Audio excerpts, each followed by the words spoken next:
Jika saya tidak salat istikharah, boleh tak jika saya hanya berdoa saja? Mohon penjelasan. Hadirin dan hadirat,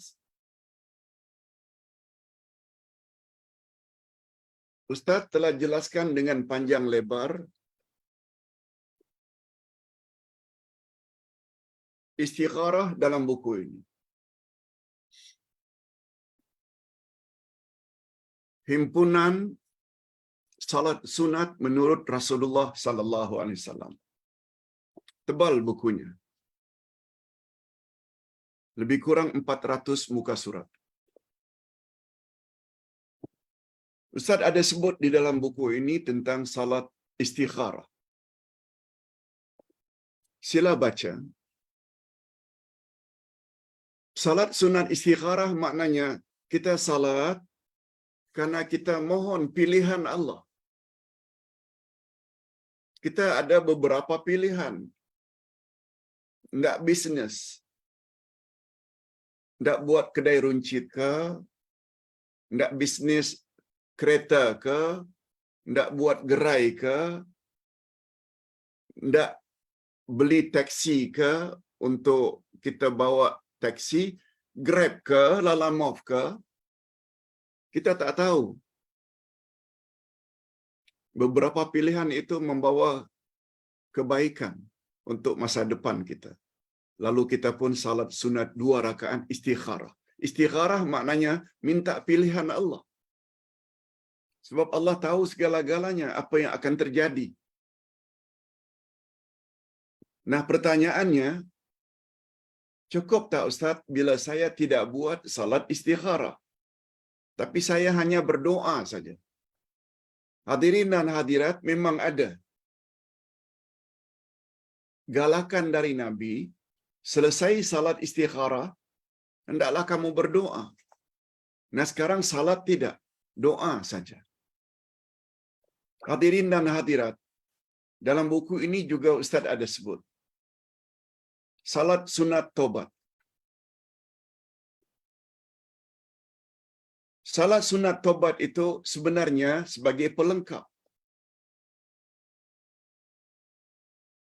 Sebab syarat tobat yang diterima bila memenuhi 3 syarat. Kalau dosa kita kepada Allah, hatta dosa syirik. Pertama, tinggalkan syirik. Yang kedua, menyesal karena dulu jahil. Yang keempat, berazam. Pasang niat atau tekad untuk tidak mengulanginya lagi. Itu sudah tergolong ke dalam tobat nasuha. Dan Allah terima. Tapi bila ditambah dengan salat sunat tobat, lagi bagus. Nah, lebih kurang demikian terhadap bila kita minta pilihan daripada Allah, kata Nabi, salat 2 rakaat. Salat itu namanya salat sunat istikharah. Kemudian berdoa.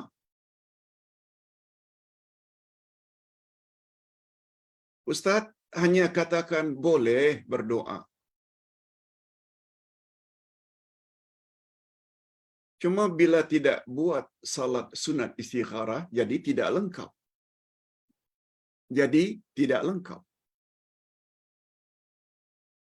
Jadi yang lengkapnya, selain tobat, buat juga salat sunat tobat. Selain berdoa, kita juga buat salat sunat istikharah. Sebagaimana yang disuruh oleh Nabi sallallahu alaihi wasallam. Ustaz tidak dapat jawab dengan panjang lebar. Miliki buku ini. InsyaAllah semuanya ada di dalamnya. Yang kedua, Pak Ustaz.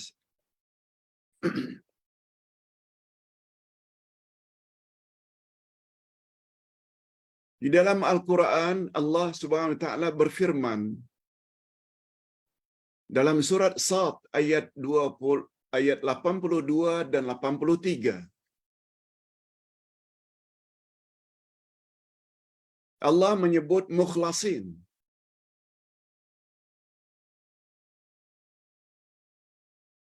Ada beza tak mukhlasin dengan mukhlisin? Nah, Ustaz bacakan ayatnya.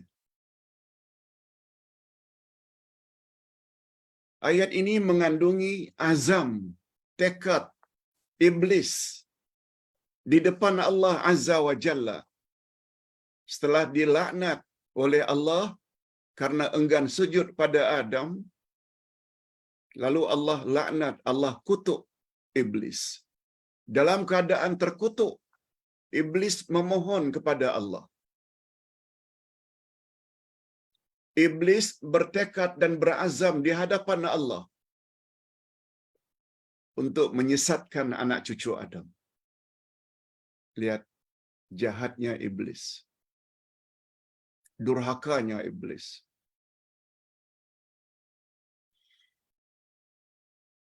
Ini yang disebut oleh Allah pada ayat yang ke-82 dan 83.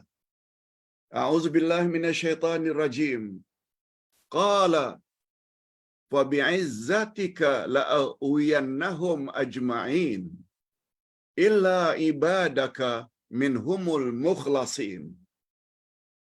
Artinya, iblis menjawab setelah dilaknat oleh Allah. Iblis jawab, demi kekuasaan Engkau, ya Allah, aku akan menyesatkan mereka semuanya. Siapa mereka? Anak cucu Adam.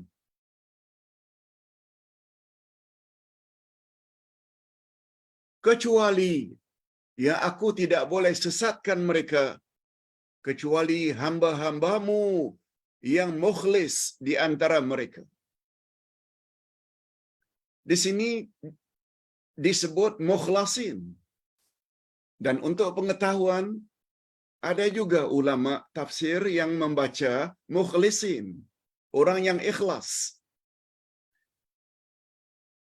Hanya orang ikhlas saja yang tidak dapat digoda oleh iblis.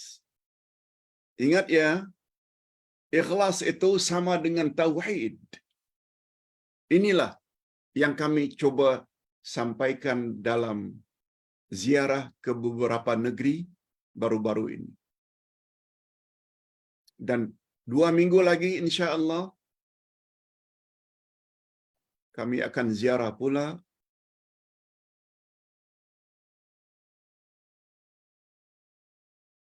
Perak insya Allah, Ipoh insya Allah. Yang kami ingin sampaikan, apa makna ikhlas? Kita dah belajar ikhlas sama dengan tauhid.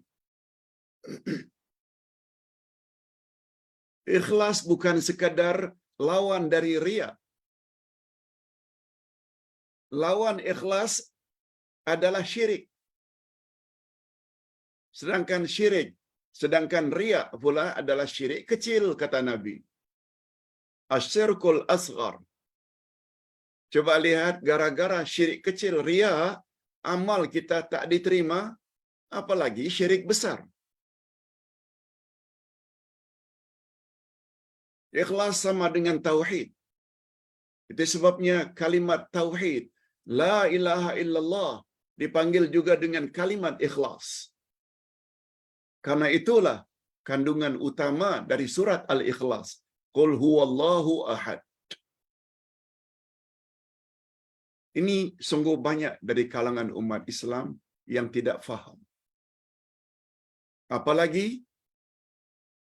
mereka mula-mula belajar bukan akidah, bukan tauhid. Tapi yang mereka belajar itu fiqh, ibadat dulu. Sebenarnya kalau menurut manhaj Rasulullah dalam mengajar agama, akidah dulu, baru salat. Semua kita tahu, salat diwajibkan setelah 12 tahun. Nabi menjadi Rasul. 12 tahun. Baru Isra Mi'raj. Baru ada salat. Okey. Pak Ustaz, ada beza tak antara mukhlasin, bacaan pertama, dengan mukhlisin? Dalam bahasa Arab, mukhlasin itu ismul maf'ul. Orang yang dianugerahkan oleh Allah Subhanahu wa taala menjadi orang yang ikhlas. Itu mukhlasin, yaitu dia menjadi objek orang yang diikhlaskan oleh Allah hatinya. Mukhlisin pula orang tersebut mengikhlaskan hatinya beribadat semata-mata karena Allah. Mukhlisin itu adalah ismul fa'il, adalah subjek. Dia yang bersifat atau yang berniat ikhlas dalam beribadat. Itu mukhlis. Mukhlas, orang yang diikhlaskan oleh Allah. Kedua-dua maknanya sama. Baca mukhlasin boleh, mukhlisin juga boleh. Mudah-mudahan bapa-bapa dan ibu-ibu, kita termasuk ke dalam golongan orang yang diikhlaskan oleh Allah hati kita, sehingga tidak buat syirik. Dan yang kedua, dengan bermodalkan ilmu akidah,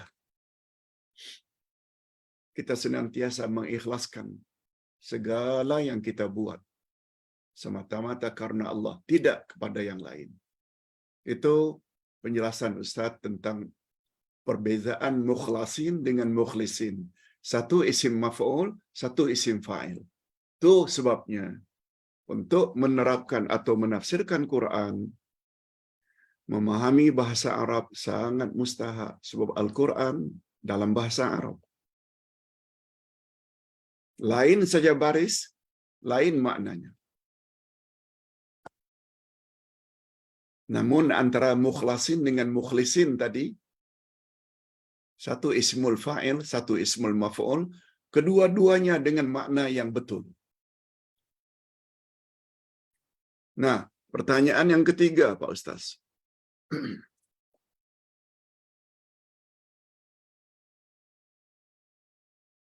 Saya ingin tanya tentang faraid yang kawan saya tanya melalui saya. Hadirin dan hadirat, Ustaz selalu sebut tentang faraid, zakat. Jangan tanya Ustaz. Ustaz bukan bidang itu. Dan Ustaz bimbang bila faraid ini kita beri panduan sedangkan kita tidak mahir, boleh menjadi orang yang tanya itu tersalah nantinya. Karena Ustaz hanya tahu faraid secara umum sahaja, tidak secara detail. Itu sebabnya Siti Aisyah, isteri Rasul, orang yang dikenal sebagai orang yang banyak ilmu, sehingga ada yang mengatakan bila dihimpun semua ilmu para sahabat, tak sama dengan ilmu yang ada pada Siti Aisyah radhiyallahu anha. Namun demikian, ketika beliau ditanya tentang faraid, beliau jawab, tentang faraid tolong tanya Sayyidina Ali. Dia mahir dalam bab itu. Jadi Ustaz tidak mau jawab secara detail. Ustaz hanya nasihatkan, tolong tanya jabatan agama terdekat. Mereka ada bahagian faraid, mereka ada bahagian zakat, karena mereka ada handle setiap hari. Mereka lebih mahir, silakan. Ustaz tidak segan-segan untuk mengakui bahwa Ustaz tidak mahir dalam bab zakat dan faraid. Kecuali secara umum saja. Secara detail, no. Ustaz tak mau tanggung dosa bila tersalah. Dan ini bukan aib. Imam Malik pernah ditanya 40 pertanyaan. 40. Bukan 4 ya, 40. Beliau hanya jawab 6 saja. 34 pertanyaan Nabi Imam Malik tidak jawab. Namun nama beliau tidak tercela pun. Sebab kita dilarang menjawab sesuatu yang kita tidak pasti. Itu sebabnya seorang tabi'in bernama Ibnu Sirin pernah menjawab, pernah berkata, jika ada orang yang dapat menjawab semua soalan, itu menunjukkan dia seorang yang majnun. Majnun maknanya orang yang gila. Baik, Ustaz ingin teruskan. Pak Ustaz, apa pandangan Pak Ustaz tentang majlis selawat sebelum subuh? Yang dikatakan saat ini merupakan pusingan yang ke-18 dan pagi yang ke-27. Di dalam program tersebut, selawat sebelum subuh ini, pusingan yang ke-18, pagi yang ke-27, ada acara pengijazahan. Jemaah yang ikut tu diberi ijazah oleh ustaznya. Ustaz tak perlu sebut nama ustaznya. Cuma yang bertanya itu minta ustaz dengar. Padahal durasinya 40 minit. Sorry. Ustaz tak ada masa nak dengar sepanjang itu. Sebab sangat banyak kerja-kerja lain. Ustaz hanya dengar saja. Kita hendaklah setiap pagi itu baca La ilaha illallah wahdahu la syarikalah 500 kali. Kita hendaklah ini, kita hendaklah ini, kita hendaklah ini. Hadirin dan hadirat, komen singkat dari Ustaz. Selawat itu bagus. Rasulullah sallallahu alaihi wasallam bersabda, "Man shalla alayya marrah, sallallahu alaihi asyara marrah." Siapa bersalawat kepadaku satu kali, niscaya Allah akan bersalawat kepadanya 10 kali. Salawat Allah itu maksudnya Allah cucuri rahmat dan berkat dalam hidup orang itu. Besar tak fadilat salawat? Besar.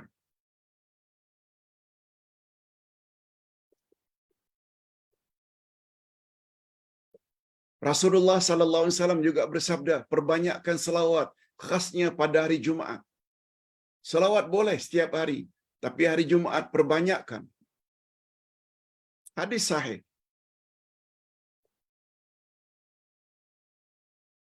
Tapi tidak pernah datang dari Nabi selawat itu hendaklah dilakukan pada sebelum subuh. Yang datang dari Nabi sallallahu alaihi wasallam, qiyamul lail, baca Quran, doa, istighfar, mohon hajat. Perbanyakkanlah pada waktu sahur, sepertiga akhir malam atau sebelum subuh. Yang ada itu bukan selawat. Kemudian istilah seorang guru ingin ijazahkan, barulah bermakna amalan tersebut atau zikir tersebut atau selawat tersebut. Minta maaf kalau Ustaz tidak setuju istilah ijazah. Ustaz buat buku wirid Rasulullah pagi dan petang. Ustaz susun buku Munajat Ahlus Sunnah wal Jamaah. Ustaz susun koleksi doa dan zikir. Ustaz susun buku 50 himpunan 50 doa Rasulullah. Ibu-ibu dan bapak-bapak sekalian, setiap buku itu Ustaz buat reference di bawahnya. Hadis riwayat si fulan. Fadilatnya ini. Sudah cukup. Tak perlu minta Ustaz ijazahkan siapa yang ingin mengamalkannya. Tak pernah datang dari Nabi. Tak pernah datang dari sahabat. Mesti mendapat ijazah dari seorang guru yang mengajar. Minta maaf kalau ustaz berbeza pendapat sebab tidak ada dalil.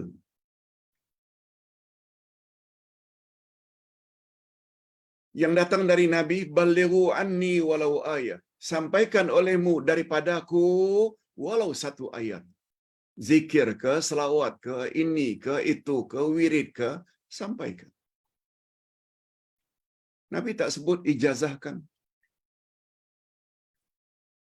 Apalagi dengan bilangan 500 lah, 1000 lah, inilah, itulah.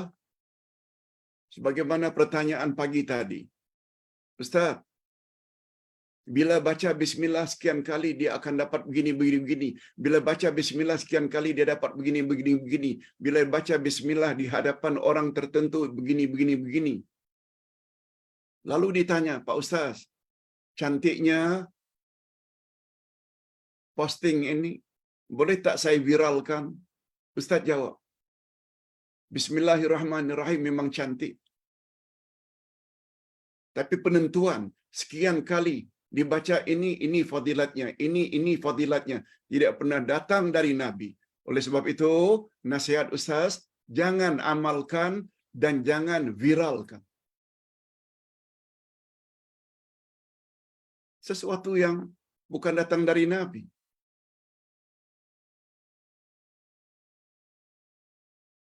Itu jawabannya. Minta maaf kalau Ustaz dalam hal ibadat dan akidah, Ustaz perlu tegas. Longgar dalam akidah muncul syirik, khurafat dan takhayul. Longgar dalam ibadat, buat suka-suka hati tidak ikut cara Rasul, muncul bid'ah. Betul tak dari 6 godaan iblis, 2 ini yang didahulukan oleh iblis. Agar kamu syirik, agar kamu buat bid'ah. Baru dosa-dosa besar lainnya. Menunjukkan iblis itu pintar.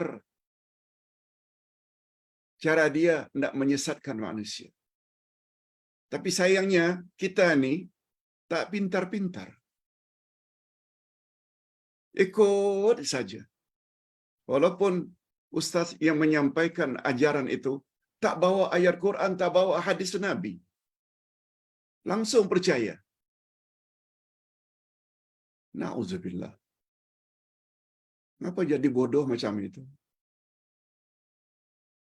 Padahal Allah dah katakan, apa yang aku sampaikan ini melalui Nabi Muhammad dah cukup dah.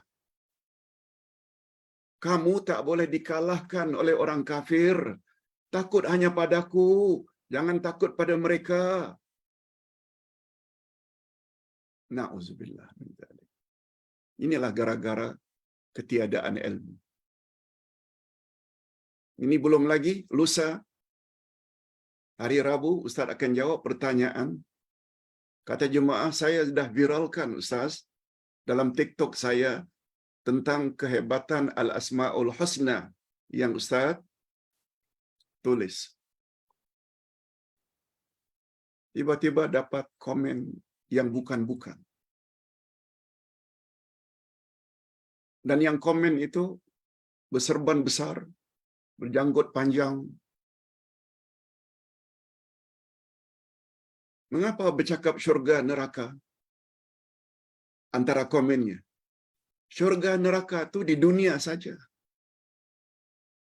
Saya dah hafal pun Al-Asma'ul Husna. Apakah kamu viralkan tentang Al-Asma'ul Husna tersebut? Kamu dapat balasan sekian ringgit.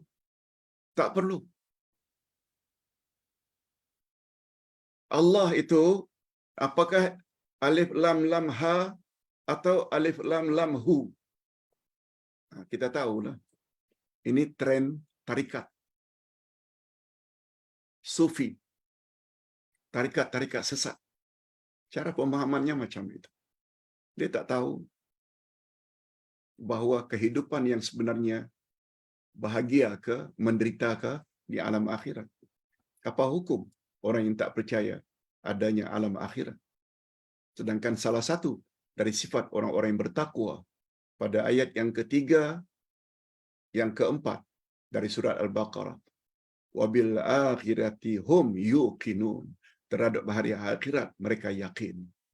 Bukankah komen-komen seperti itu bermakna beliau tidak yakin dengan hari akhirat? Hafal al-asma'ul husna tidak mustahab. Itu sebabnya Rasulullah bersabda di dalam hadis sahih riwayat Imam Bukhari, Allah mempunyai 99 nama, 100 kurang 1. Siapa yang memeliharanya, dia masuk syurga. Maknanya kemasukan seseorang dalam syurga ada kaitannya sampai mana dia dapat menguasai al-asma'ul husna. Nanti lengkapnya Ustaz akan jawab lusa pada hari Rabu, insya-Allah. Hadirin dan hadirat rahimakumullah. Ini satu lagi. Soalan yang kelima. Ustaz kira cukup 5 saja. 5 lagi minggu hadapan insya-Allah.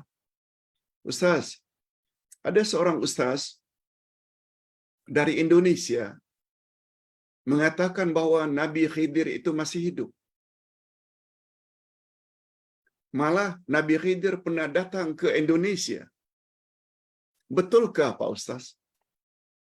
Tak perlulah Ustaz sebut atau tayangkan di sini. Ustaz ini memang terkenal di Indonesia tentang ajarannya yang bukan-bukan.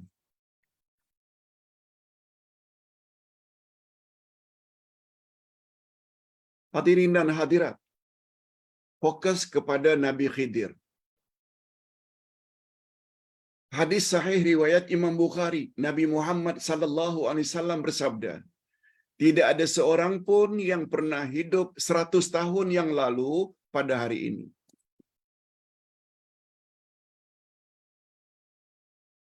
Hari ini tak ada seorang pun yang hidup yang lahir 100 tahun yang lalu. 100 tahun.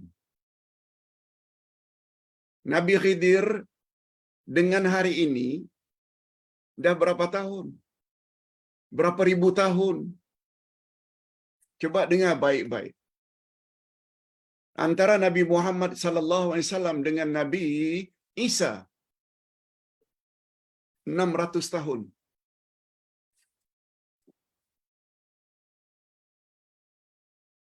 Sebelum Nabi Isa, Nabi Musa. Jarak Nabi Musa dengan Nabi Isa adalah 1800 tahun.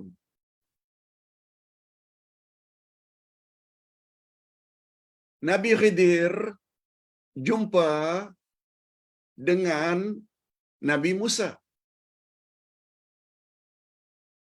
Itu bermakna Khidir semasa dengan Nabi Musa. Oleh sebab itu,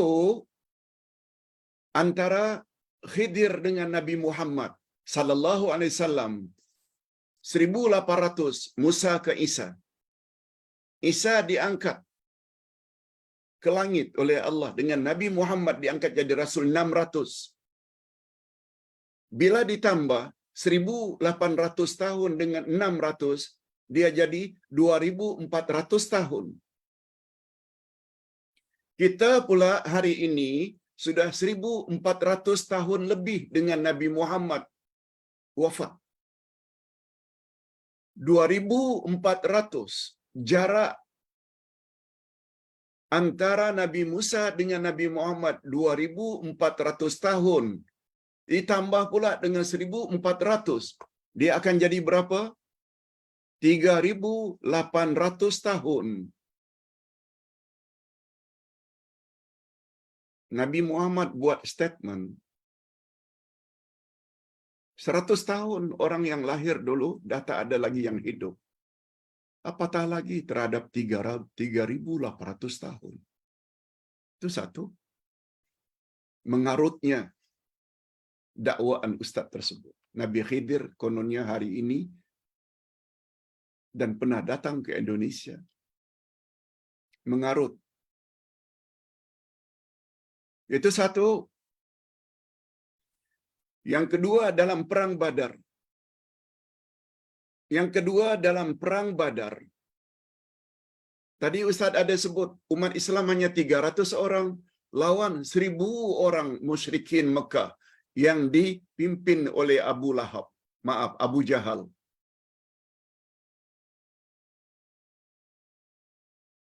Mengapa umat Islam 300 orang yang sedikit itu boleh menang mengalahkan orang kafir yang jumlahnya 3 kali ganda?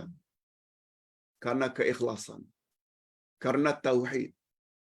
Ditambah pula dengan doa Nabi Muhammad sallallahu alaihi wasallam. Apa doa Nabi? Ya Rabb, oh Tuhan, andai kata pertempuran kami, berjihad kami melawan orang kafir hari ini dalam perang Badar, ternyata kami kalah.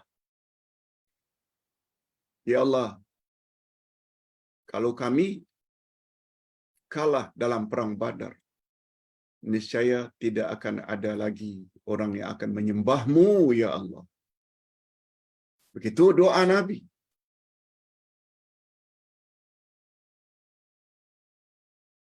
Begitu doa Nabi Muhammad sallallahu alaihi wasallam.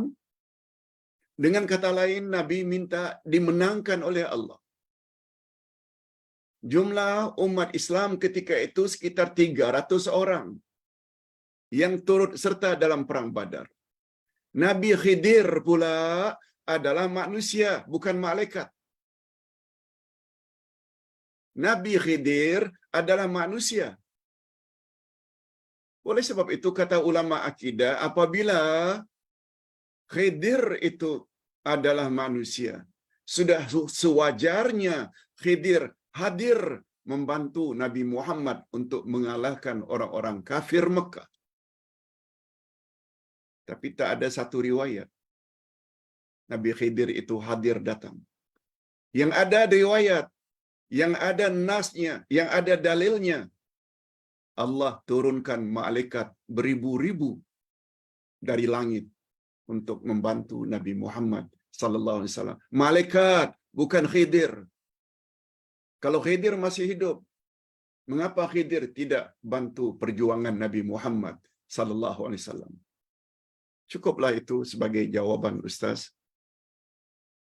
Tidak menunjukkan betapa mengarutnya Ustaz berkenaan yang mendakwa. Kononnya Ustaz pernah tulis lebih kurang pada tahun 90 yang lalu, 1990, ketika satu majalah menyebut ada satu orang ustaz dari negeri Anu pergi ke Mekah, dia dapat bersalaman dengan Nabi Khidir. Lalu Ustaz jawab terhadap kebohongan ustaz tersebut yang mendakwa kononnya dia telah berjumpa ketika habis tawaf dan bersalaman dengan Nabi Khidir. Cuma jawaban ustaz itu tak masuk ke dalam majalah. Tak perlulah ustaz sebutkan apa nama majalahnya.